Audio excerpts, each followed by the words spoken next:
अगर आपको पुश्तैनी जायदाद के बंटवारे में जमीन का कोई हिस्सा मिला है तो अक्सर ये सवाल उठता है कि क्या आप इसे अपने रिश्तेदारों, भाई बहनों या अन्य सह मालिकों को बताए बिना बेच सकते हैं।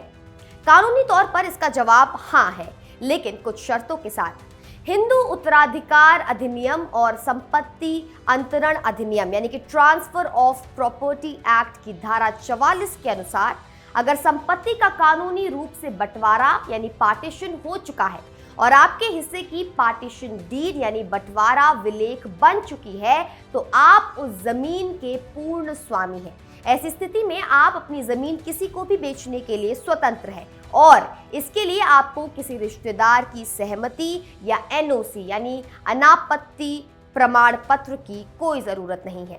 लेकिन पेच तब फंसता है जब संपत्ति अविभाजित यानी अनडिवाइडेड हो।